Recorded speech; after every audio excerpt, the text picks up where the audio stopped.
सब तीर्थ मैंने शायद पहले सुनाया होगा। पंढरपुर महाराष्ट्र में, पंढरपुर एक बड़ा भारी तीर्थ है, विठ्ठलनाथ भगवान का वहाँ प्राकट्य हुआ, दर्शन हुआ। आप कभी जाइए, जीवंत मूर्ति है। तो वहाँ संत एकनाथ जी महाराज कथा सुनाया करते थे। तो कथा में सभी प्रकार के लोग आते हैं सुनने के लिए। 3 बूढ़ी माताएं एक तरफ आकर बैठा करती थी। तीनों बड़ी धवल वेश धारण किए हुए बुजुर्ग थी, बैठती थी। आपने कई वक्ताओं को देखा होगा कि जो अच्छे सुधी श्रोता होते हैं वो उनकी ओर इशारा करके, उनको इंगित करके कथा करते हैं। आपने देखा होगा कई वक्ताओं को, कोई खास व्यक्ति बैठे होते तो उनकी ओर वो इंगित करके कथा कहते। वो 3 माताओं की ओर वो इंगित करके अपने ध्यान को वो कथा सुनाए। उसमें सभी तरह के लोग, तो एक तो 3-4 शैतान लड़के थे, वो भी कथा सुनने आए। देखे तमाशा क्या हो रहा है। देखा कि महाराज जी जब जो भी कथा सुना रहे हैं वो 3 माताओं की ओर इशारे कर करके ही सुना रहे, मतलब उन्हीं की ओर ही ध्यान देकर सुना रहे। तो समझ गए, में विचार आया कहाँ से आती है, कौन है, क्या है। तो एक दिन वो कथा पूरी हो गई, कथा ने विश्राम लिया, तो तीनों माताएं जाने लगी। तो थोड़ी दूरी बनाकर कि इनको पता न लगे कि हम इनका पीछा कर रहे हैं, किस घर से आती हैं, कौन है, क्या है, ये पता करने के लिए।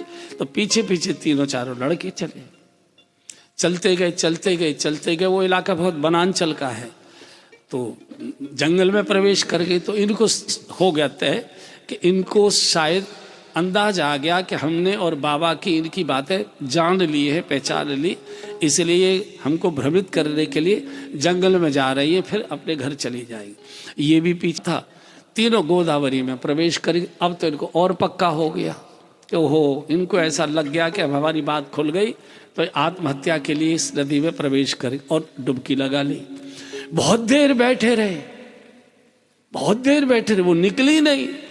तो पक्का हो गया कि गई और कहीं बह गई या मगर ने खा लिया, क्या हुआ क्या।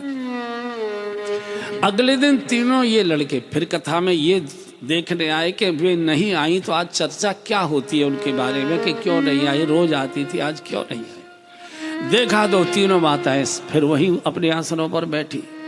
अब तो इनका माथा चकरा गया।